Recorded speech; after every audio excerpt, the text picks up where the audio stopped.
আসসালামু আলাইকুম এভরিওয়ান। আমরা সড়ক আইন 2018-র অধীনে মামলা খাই।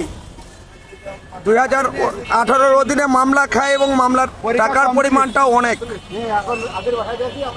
পরিমাণটা অনেক বললে প্রথমে মামলা খাই 2000, এরপরে 5000, আরও বেশি।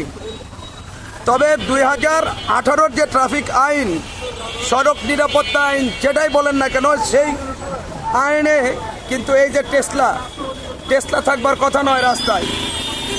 কি শহর, কি গ্রাম, কি হাইওয়ে, প্রত্যেকটা রাস্তায় এই টেসলা আছে। যে রাস্তায় আনঅথরাইজ একটা ভেহিকেল আছে এবং যেদিকে ইচ্ছা সেদিকে চলে, আবার ওই দেশেই আমরা মামলা যখন খাই, গাড়ির বিরুদ্ধে আমাদের যখন মামলা দেওয়া হয়, সেই মামলা কিন্তু হয় 2018-র আইন অনুযায়ী।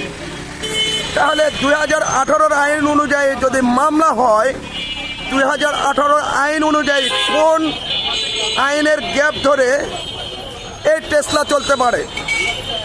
বাংলাদেশে সড়ক ডিপার্টমেন্ট নিয়ে যে সমস্ত শ্রমিক সংগঠন, মালিকদের সংগঠন কাজ করেন, তারা এই বিষয়ে কখনো কি কোনো কাজ করছেন যে আমাদের গাড়িতে মামলা দেওয়া হচ্ছে এই পরিমাণে?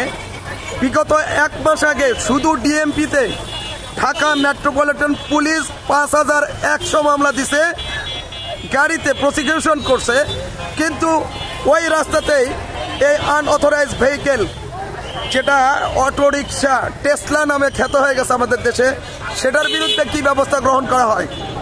সেটার বিরুদ্ধে তো কোনো ব্যবস্থা গ্রহণ করা হয় না।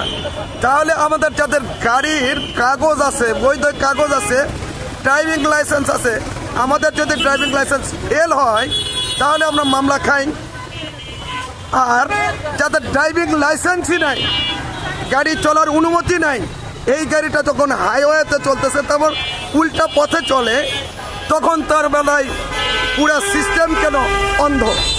পুরা সিস্টেম অন্ধ হয়ে গেল যাক, কিন্তু শ্রমিক সংগঠন, মালিক সংগঠন এই টেসলার বিরুদ্ধে প্রয়োজনীয় ব্যবস্থা কেন গ্রহণ করেন না? যখন কথা বলতে অ্যাক্সিডেন্ট,